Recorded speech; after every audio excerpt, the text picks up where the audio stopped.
of anarchy, of true anarchy, of the understanding that no one is an authority over others, that there is no legitimacy to rulership or being the master of another person, meaning perceiving other people as their slaves. There is no moral legitimacy to that.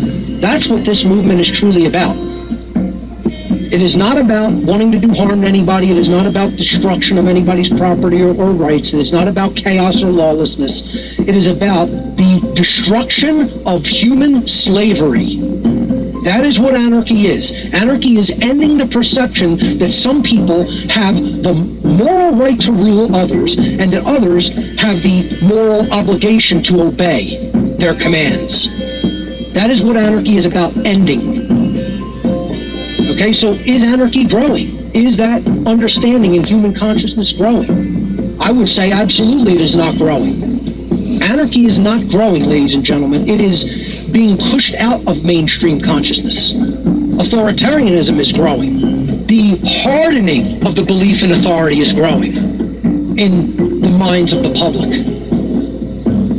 The understanding of anarchy is growing in an infinitesimally small group of people. A handful, comparatively, to the total amount of people in the human population. On the other hand, authoritarianism is growing rapidly. People are cheering on the draconian authoritarian measures that are being enacted by governments worldwide during this globally engineered, socially engineered, perceived crisis. That if people weren't so brainwashed by the mainstream media, they wouldn't even notice anything different is occurring in human society. And that's the problem, folks. We're dealing with television heads. We're dealing with mainstream media watching ignoramuses that don't even understand how ignorant they are. And this community is failing at their job in educating the mass public. And it shows me how little people understand what the real work is to do. And that is to reach people who have bought into the mind control of the mainstream media and change their minds, help them to change their minds. And yes, that is an unbelievably massive effort, but can it be done? Yes, it can be done if enough people make it their charge to do it. And sadly, not enough people have made that their life's work. They're still too concerned over their own situation and trying to protect what they believe they have. So, why is the anarchist community really, truly failing at this work in helping to influence and change the mindset of others? And it isn't about explaining all the machinations that are going on in government. It's not explaining all of the manipulations that are going on in the financial markets, etc. No, it's way, way larger than that. So the main question that needs to be asked is, why have anarchists failed to stem the rising tide of authoritarianism? And indeed they have. If you believe we're winning, you're delusional. If you believe anarchism is rising, you're delusional. Sorry to break it to you just like that, but you need to hear it if that's what you think. Authoritarianism is rising, and anarchists as an entirety, as a body of people, have not stemmed the tide of rising authoritarianism. And all you need to do, if you believe that it has, all you need to do is visit any major city in the world and look at the attitudes of the people. They are abjectly ignorant and abjectly under mind control and abjectly rooted in authoritarian. And if you don't believe that, I think you're living in the middle of nowhere and you're sheltered as a human being. And you need to wake up and you need to go into the heart of population centers and really look at the dynamic of consciousness that is taking place there. Because if you don't, and you're just from some rural area or from some suburban community, and you believe because of the friends you have and frequent and talk amongst that anarchism is rising, I think you're a delusional human being. And you don't understand the real dynamic that's taking place in the world. To understand how affecting in a negative way the mind works and how that's so important and how we should never underestimate the ability of social engineering and the social engineers who conduct it, and how we should never treat it lightly such that we think, oh, somebody else's ignorance isn't my responsibility. Yes, it is. That affects you. That affects me. I've worded it in this way. Other people's ignorance is our enslavement.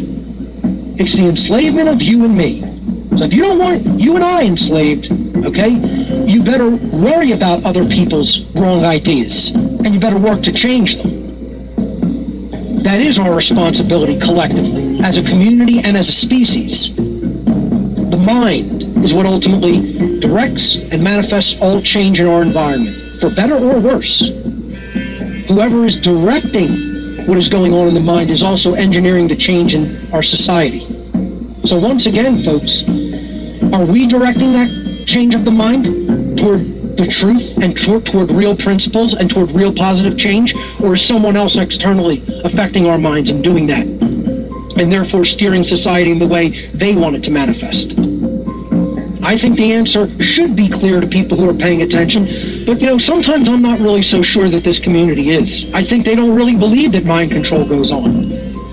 Many of them are not familiar with occult principles because they see the word occult the way others see anarchy. Others see anarchy as chaos and lawlessness. The community often sees the occult as, ridiculous beliefs and little practices that, crazy, weirdo people do. And they don't understand what the occult is deep ancient psychology about how the human mind works. And if a small amount of people understand how those dynamics work, and the bulk of humanity does not, it's a piece of cake to manipulate people and bring them into whatever mindset that small community of people in the know want to direct them. Piece of cake, taking candy from a baby. So the question that this community really needs to be asking is, whose hands are these? That's the question that you guys need to ask and learn. It's not just the international bankers. Most of you think that that's who it is. It's not the politicians, and it's not the bankers behind a lot of the political machinations. It goes way deeper than that, and you need to understand it. You need to understand that it's an occult priest class. Moral relativism is the ideology that objective morality does not exist inherently in nature, and that right and wrong are merely subjective constructs which human beings may invent and arbitrate according to time, location, circumstance, or preference. Right and wrong are whatever we as human beings say they are. And let me tell you something, folks, this is the basis of all of man's law, which anarchists say that they do not want to live under. That's why something could be a right in one area and a wrong in another. Moral relativism brings that dynamic of the violence of man's law into being. And then when you talk to people in the anarchist community, many of them will say, I don't believe in objective right and wrong. It's a subjective thing. No, it's a belief that it's subjective. So that's the actual definition of moral relativism. And if you agree with this ideology, you are the enemy of freedom. Let me just restate that unequivocally. Blanket statement. Every single human being that believes and agrees with the ideology that objective morality doesn't exist in nature and that right or wrong are subjective constructs that mankind can make up, you are the enemy of freedom. You are the kind of person that is putting humanity into enslavement. Absolutely, definitively true. They say this is for us to know so we can manipulate them, like I said, like taking candy from a baby. And that's exactly what they're doing. It's not even a contest. They can manipulate the situation at will because the population is ignorant of natural law.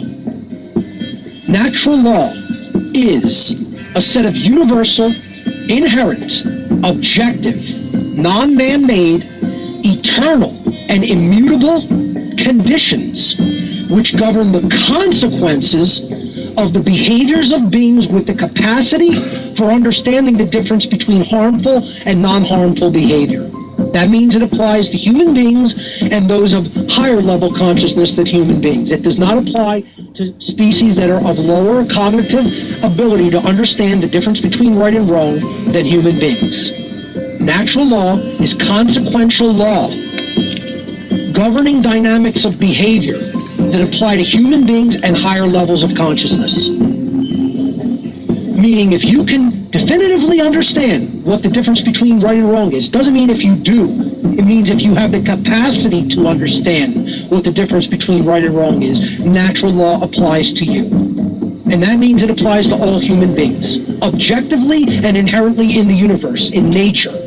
This is a scientific law and a scientific understanding. There are laws that apply to human behavior that this community doesn't want to acknowledge. The understanding of natural law is centered upon two things. First, it is centered upon the knowledge of objective morality, which means if you don't have the knowledge of objective morality, you can't really definitively understand how natural law works. And two, is hinged upon or centered upon the alignment of our behavior as human beings to that knowledge of objective morality, which again, that's predicated upon the first principle of understanding the objective morality first. Understanding real, objective moral principles. So this means that we must know, not think we know, not believe. This has nothing to do with belief. It is about definitive knowing of an occulted law inside the universe that is not able to be just perceived with the eye or traditional scientific instrumentation, but it is knowable by its measurable and observable and repeated effects when it comes to what we receive as a consequence as a whole in society. And all you need to do to ask yourself whether we understand natural law is, what are we receiving as a result?